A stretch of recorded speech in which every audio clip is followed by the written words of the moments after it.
Oh, okay, mic muted. Now it's not. Hey, everybody. Welcome to our last, I guess, panel of the day, but certainly not least. We're going to be talking about esports scholarships. That's why I know a lot of students are here, right? You guys are trying to find opportunities, internships. But let's talk about the people giving the scholarships. We're going to talk about how do you create the most compelling program, the most compelling incentives, so you or your school or your esports org can foster top talent. I have honestly and extremely stacked panel in terms of collegiate esports experience. So without further ado, let's get started. Woodbuck, can you please introduce yourselves to our panel?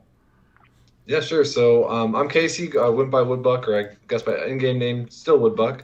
I was a short-time coach of TSM, and then I went back to working in university. I work in financial aid, so now I work at Syracuse University. And actually, so I over all the financial aid in terms of scholarships too, athletic scholarships, and so I know like how to make them work with other financial aid in terms of esports scholarships, things like that. That's currently what I'm doing, but also working with the esports club here and trying to help them grow because it's their first year that they've started.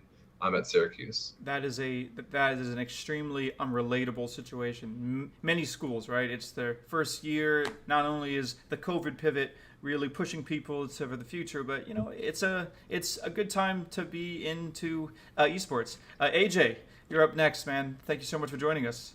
Thank you for having me. My name is AJ Dimmick. I'm the director of esports at the University of Utah. We 4 years ago tried to put this together in collaboration with the Entertainment Arts Engineering program, the game development program at the University of Utah. And after the crazy guy named Kurt Melcher kind of got this thing going at Robert Morris University, this became the thing that every student on every school gamer in the country wanted. And we were no exception, and had students beating down the door for a varsity program, and we're able to put together, and we now scholarship 34 student athletes on 4 different esports teams. Nice, nice. And Kurt, it's so nice to see you again. Last time I saw you, I think we were in China. So here we are That's now on right. a virtual panel talking about esports scholarships. Who would have thought? Great to see you again. Congratulations on your nuptials. It's Yes, very yes, thank you, exciting thank for you. you. And so my name's Kurt Melcher. I started the first varsity program at Robert Morris University in 2014 in athletics, where we awarded scholarship for esports players. Prior to that, I was a longtime athletic administrator. I was the athletic director of Robert Morris for over 15 years. Also coached the soccer team there. In 2016, I now work at Intersport, which is a sports marketing production company in Chicago. Do a lot of things in the pro side of esports, working with brands, and notably related to college, consulted for the NCAA for 2.5 years as they were exploring collegiate esports and should they have a role in that space. But while I was at Robert Morris, I managed and oversaw our scholarship allocation and compliance and that sort of stuff. So, obviously Kurt's kind of a newbie to esports, so if we can slow down the conversation. I'm kidding, of course. So, first question, and I think let's just kind of define our terms a bit, right? When you think esports scholarships, right? Most people, just the name is, okay, I guess I get paid to play a video game, right? Because a sports scholarship, that makes sense. I get paid, I compete, and that benefits the school. But how does one begin to justify even the existence of an esports scholarship? Yeah, I could tell you from my Yeah. and it to be honest, I think that what that value is it's not standardized across like the collegiate industry yet. It's nuanced. So at Robert Morris, when I brought kind of the white paper concept to our administration, I said, listen, because like all of us, lifelong gamer, love Brood War and struggled in League of Legends and really defined that as a true skill, like a talent that can be fostered and grown and provide instruction and gain all the same benefits in athletics. So I believed it, and I tied the concept to, listen, this is a true talent-based award. It's not just, hey, come get $1,500 to participate. We're going to give the best players a serious scholarship similar to we would give out for basketball and baseball. So, I mean, it was a hard conversation because it had never been done, but I truly believe that had to get protected. And and delivered like that. So I believe that it is like a merit-based, talent-based award, although it certainly can be a lot of other things, right? Like I believe there can be scholarships for production, right? Related to what your esports program is doing, because that is a skill and a talent also that can have cross-curricular implications and potentially even for credit and sort of. So I think it's hard to say like this is the one and only way of scholarshiping in esports and on the college side of things, because it's literally we're all making it up as we go. The way that I view the value of scholarships to players in the university, the value of esports to university is broad and has a lot of things, and it's about. But the biggest thing to me, the biggest number one reason to be involved with it, is students on college campuses don't have brand identification with the school in ways that their parents did, and they're not necessarily living and dying with college football, college basketball, and hence they don't identify with the brand of the university. And so the huge gaming communities on a college campus who frequently don't, when you put the school colors on them and you give their best players, their champions of their communities, a scholarship, you kind of identify with that brand and you become part of their community as much as they become part of yours. And it's a really big deal to kind of ingratiating that community back to kind of the brand of the school and feeling like a part of that broader community that is universities and colleges. Yeah, it's interesting that you say that, because I went to ASU when I was in college, and boy, if you want to talk about a fanatical football fan base, right, man, like the ASU, the whole culture around it, and my whole year I just never went to a single football game, had no interest, didn't care at all. Meanwhile, Heroes of the Storm, the MOBA, they have this little thing called Heroes of the Dorm, and ASU wins in 2016, and I was there live to watch it, and it was like I immediately got it. I immediately understood why all of my peers went to those football games, why they loved it, why they felt proud. Like seeing my school colors and seeing people I knew up there competing, I was screaming my lungs out, right? I really love that angle, because a lot of, I think, schools, they always think about the ROI in terms of like enrollment and I want to get more admissions, but there is always mainly STEM students, right? More of us nerdy types. There's always a group of kids who, they're just not engaged with their school. They're just not, they don't feel it. Absolutely. Yeah, and it's amazing that you said that you had the reverse education, because that's exactly what of administrators. That I do the reverse. I say, like, when you go to the football game of your school and you feel that passion, that same thing is happening in esports. And come to this LCS spring finals and experience it, because then it's relatable to them. They're like, oh, I get it, right? Like yours is the reverse. It's amazing. At the University of Utah, it's the same thing. Football and oxygen compete with each other for importance, and it's absolutely the same thing. But football players are just a bunch of 18-year-old, 19-year-old guys, right? Yeah. And when there's a varsity esports team, and the football players start to know who the really good League of Legends players are, and vice versa, you have two communities. They have a reason on earth to care about any of that before. But all of a sudden they do, and they feel like they're in a common community with each other, and they have common interests, and including scholarships, and bringing, say, we value you guys, we value your community, and the big party that you guys are having here, bring the energy into our house and do it, be part of us, is a huge deal to those communities and to those players. Yeah, and I definitely think so. It also depends on who you're talking to and who's holding the bag in terms of the scholarship. Like these, I think definitely that this is important for enrollment and marketing and all the different people you're talking to. But if you're trying to, I think how you talk about the scholarship and how you try to, if you're trying to convince someone to make a scholarship, the goals that you're talking about that help for the university is going to depend on who you're talking to. Because you could be talking to, like we talked about before we got in here, about esports journalism or esport. Also, we have a sports management program here, and so maybe they might want to get students in for those programs specifically for esports to try to grow that. Or if you have, or if they just want health and wellness, we have that's a big thing on different college campuses, and they can incorporate that. So I think it really depends on who, and donors have also Office of Advancement. They'll have different goals. So it really depends on who you're talking to. That is a really good point. It's like what, I bet you every club or every startup would, of course, they want to have the best team possible, right? And then generally, you would think that to attract talent, you want to give you're like, okay, if you approach your administration and say like, hey, I need 10 full scholarships, right? I know football has 85, so like just give me 10. Let me roll and build the best League of Legends team.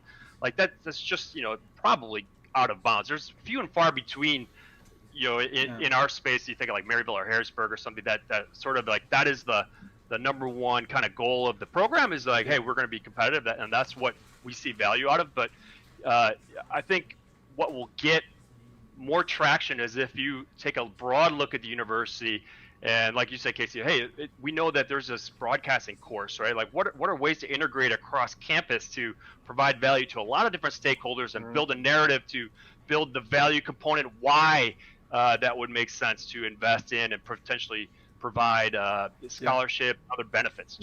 Yeah, I really love that we brought up health and wellness, because something, a salient point that stuck with me on one of the previous panels, James O'Hagan, shout outs to James O'Hagan, he made a point that when you're trying to deal with depression with students and burnout and like health and wellness, right, there's two avenues that usually work. One is a positive adult interaction, right? Adult intervention, positive, you're trying to help them out, and also play. Just play. Just like let the kid just like enjoy themselves for a bit. And esports really, competitive esports can really help the students that sports never could, right? Because I'm just not the build, not the interest, and yet we all know that sports has been used as a tool to help students succeed, help students get through school for decades, for so long. So I really love that angle. And Casey, back to the topics on scholarships. So you currently have the task of really trying to build something from the ground up, right? You're trying to foster a top talent, and you're trying to make this esports a program a success. What do you think, or how do you think are some of the ways in which you can try to appeal to top talent in ways that isn't just, well, I'm offering the most cash, like I have the highest cash a scholarship, right? Like, what are ways schools that are just starting out and maybe the rest of the school isn't so convinced on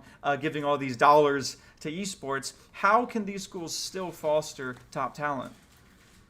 So I think it really comes down to trying to figure out what your competitive advantage is compared to other schools. Like, what can you offer other schools besides just those scholarships? All these schools are offering scholarships at this point. Yeah. So what do you have? So like we built our esports studio. I know other schools have that, but you're still, when you're comparing it, you're still talking about that. You're talking about other aspects of the university. You're still like, it's the same as recruiting an athlete. When you're you want to show them the area of the school, the different education that you can bring into them, but also the support structure, like what kind of coaching, management, is there academic advising assistance, like what other things that may not be the monetary scholarship, what goes along with that, I think is what can help convince some students besides, yes, the scholarship, but also what goes along with it.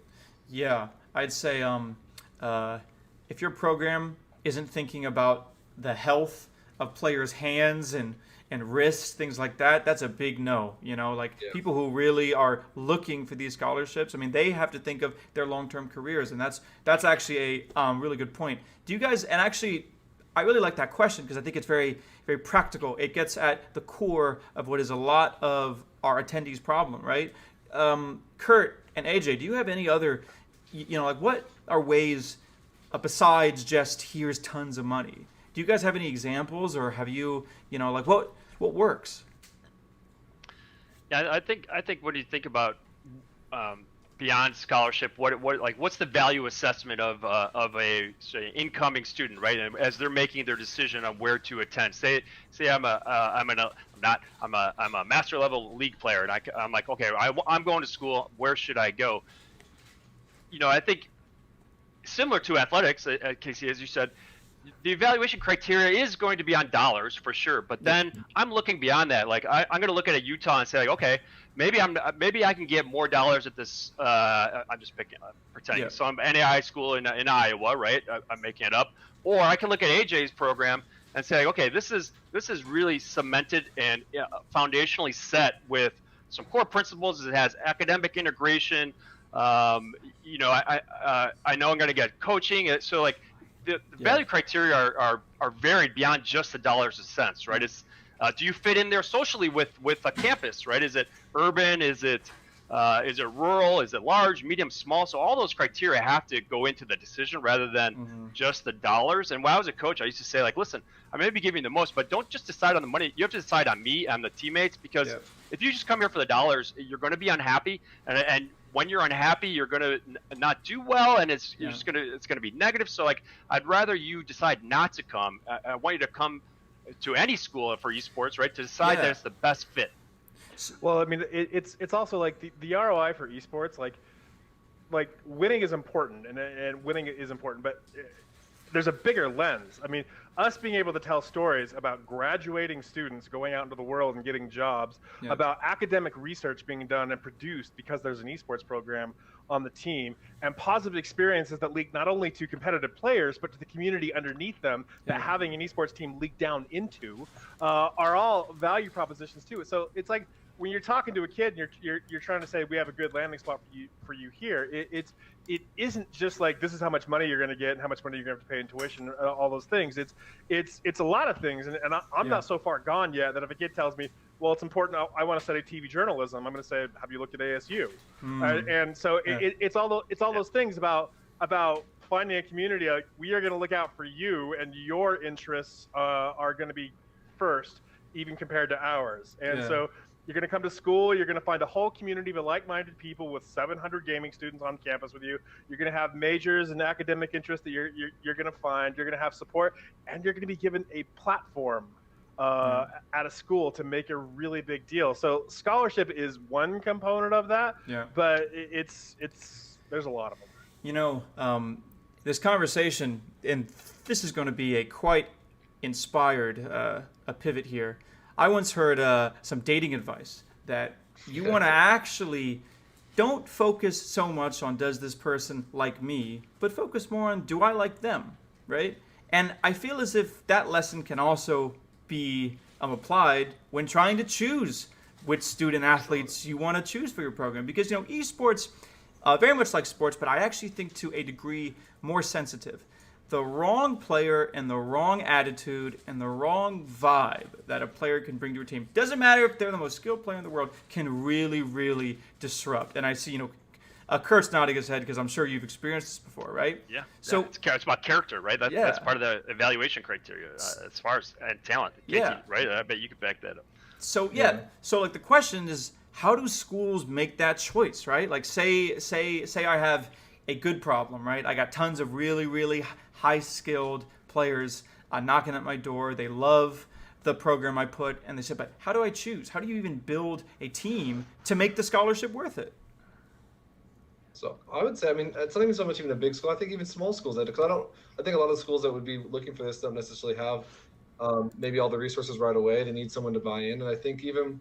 But getting this, with this mission in general, getting kids to campus, I know right now in COVID, that's not really possible, and it's going to be more Zoom. But it gives you an opportunity. They come to campus to do the mission stuff, but also, take them in, give them a tour.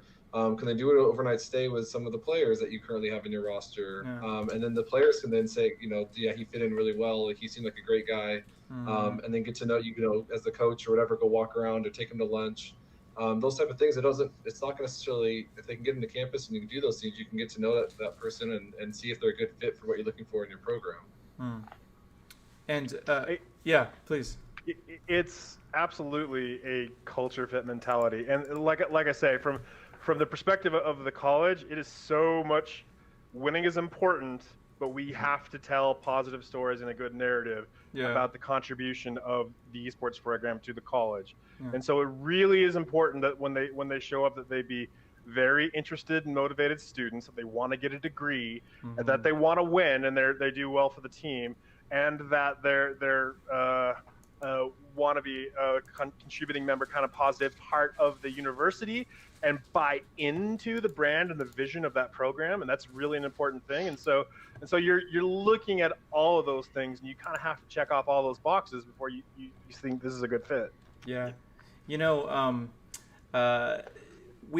have 10 minutes left of this panel, and one of the points that I was hoping we could approach was what happens when, say, everything's going great, right? I got the players, team's going great, we're even winning, right? But the ROI is not there, right? Like, I'm not able to convince the school this is worth it.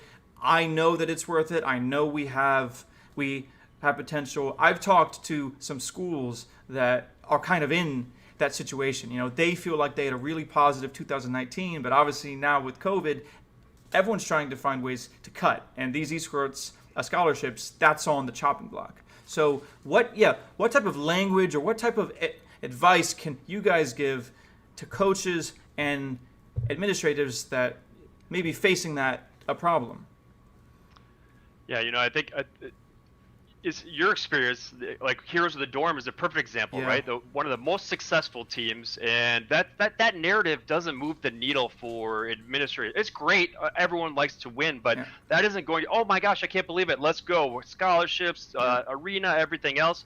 That build has to be what's the value to the school through the program, and you solve for the why of it should be supported, and then you build that narrative of like, well, this is competitive, it's also engagement, it's social bonding, and it's leadership. We're touching this whole segment of students that really aren't being reached through traditional programming at a university, and they say like, and this the competitive side would be great if we could do X, Y. Like, you start to build that narrative because it's a tough road to, or tough field to plow to say like, okay, give me 5 full.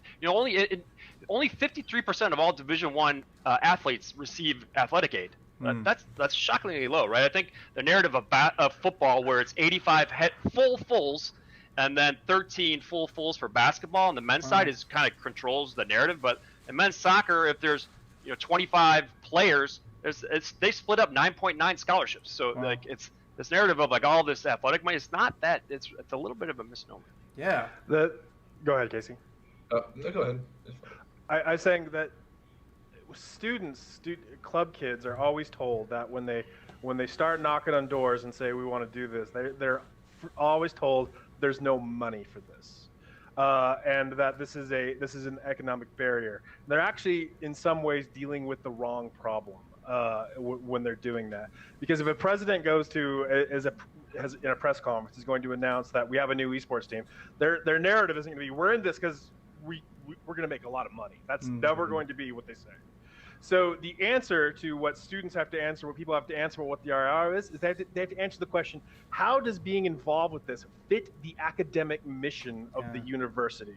And be involved with those things. And when you have really good answers to those questions of, this is a benefit to the mass comm department because we're going to do academic research into how gamers communicate. We're going to do physiology studies about how the eye movement of a challenge level player versus a diamond level player actually works. When you get into all those things, and there are 15 or 20 different disparate things on the campus that are all benefiting and involved because there's an esports team, and things that they were not available to them before. That's not necessarily directly a money issue, but now you answer that question very well of how this fits the academic mission of the university.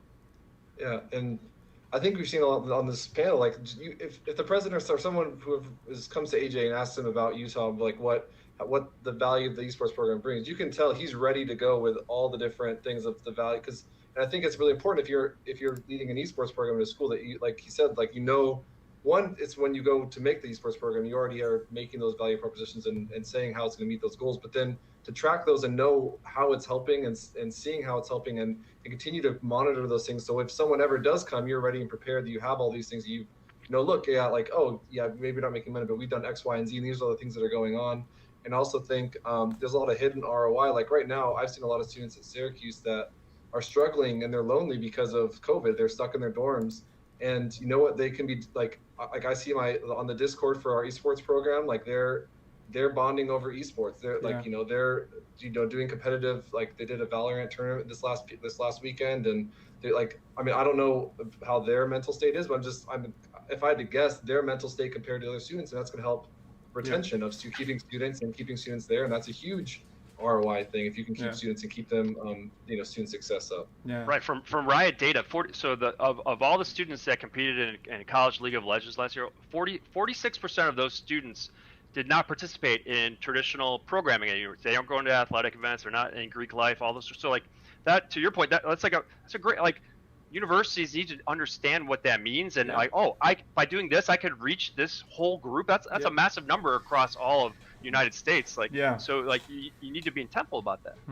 So we have some questions from chat. We got about 5 minutes left, so I want to get to these. First of all, awesome insights. I feel like I've already learned so much about this, but let's get to some practical questions. Here's one. How big is too huge for a deck? I've seen some with 10 to 35 slides. What do you find to be the most effective in meetings? AJ, this is perfect for AJ. I read a 10-page deck yesterday, and after reading it, I still didn't have any idea what the hell it was about. Oh, that's bad sign. So I am not a deck guy. Like a clean, pretty looking deck, I don't care. I don't care at all. And I don't think it's long enough to say what you have to say, and I don't think you're ever going to get anything because your deck was so nice. Just my opinion. But I think a deck is good if it's enough conversation points that when you meet with the person, they're going to ask the right questions off of it that you have awesome answers to. That's a good point. I would say if it's the deck's going to like administration, right? You have a meeting with administration. You have to, in my opinion, you have to work backwards off. What are you accomplishing for like the university outside? We're gonna have the best team. Like, what are the things like AJ said? You could kind of tick off. If there's a long range plan, dig into that, which are usually public. Dig into that and say like, oh, this could attract international students potentially. This kid engagement. So like, and those things. That's what you kind of include in the deck. You talk back to like that long range plan, because administrators have boards that they're beholden to. So if they could fulfill some of their missions of the long range plan through what this concept is, they're like, oh yeah, and you can't tell them that. Let them understand and realize that themselves. Then it's like, I have the answer. This deck didn't even know it. Kurt, you tricked them. Kurt, I can tell that you have gotten things moving in the academic space, because it's the lesson that I try to teach everyone. If you can make someone's job easier, they're going to help you out. That's 100%. It. If you want to ask for something or do something, focus on that. I love that idea of working backwards. What is your job? What do you need to do? Hey, guess what? My event or my thing or my program solves all of that. It's super good. We got one more question, and I love the practical route in this, because that's what I want to help people with. What are some examples of sponsors that you have brought onto your school? And there's a follow-up. Are there conflicts where, say, a G Fuel wants to give, but the school cannot due to a contract with Pepsi or something like that? How do you navigate those situations? So I'll dive in here. First of all, there's when the student-driven club that wanted to make this big program, we kept them separate because students can say yes to whatever they want. I have 7 layers of yes to get to do anything. But second of all, yes, Utah is a Pepsi school, and so there are things that we can and cannot do, and people that we cannot engage with and can engage with. And so absolutely, and it is very important. Number one, you're not stealing sponsors at the university that are going to go to something else. And so always the idea of bringing in new money to the university it is a very big deal. But also I think it's really important of when people are jumping into this space, they sell so low on things that are because they want to say that we generated this and this and this and this and this. And there's more than a few ways to solve these problems. And a theory of my case is it's easier to go without sometimes and waiting for bigger and better things that are more self-sustaining to arrive than it is to occupy the inventory and things you have with anything you can find at that exact moment. Particularly for your school, AJ, I promise you that the University of Utah brand outwardly is 10 times more valuable than any mouse or headset to the tiny esports. So that's the value exchange, right? So recognizing what the value is. Now if you're a small school, right, then you have to sort of set that narrative to what's the exchange going to be. It's not really in viewership, right? College esports yet doesn't have a ton of viewership, so it's like, hey, maybe there's unique sort of internship integrations or things where they could get value through like the academic side of things. So you just have to think about like, one, if it's inward solving problems, outward it's like how do you help them accomplish things that through your program. And it's also about like if you can delivering the campus to a sponsor and not the 500 esports kids, Right. and figuring out ways that you're searching for a sponsor can help the university, and that university can help the sponsor. And so thinking bigger, and that's one of those things is don't just help your esports program, help your university with the things it's trying to do. So we got time for one more question. And Casey, this one's for you. What is one thing that you've learned now that you wish you knew earlier? Or what is the one thing, if someone is in your same situation, what's the one thing that you would want to leave with this, what's that one vital piece of advice that you want to leave our attendees with? I think it's really, and I think I mentioned it a few times, so I'm just going to drill it home one more time, I guess, is really just to know, and I think most people, just know what goals that your university and stakeholders find very valuable. Like what you need to know that inside and out and know what esports brings to it. Yeah.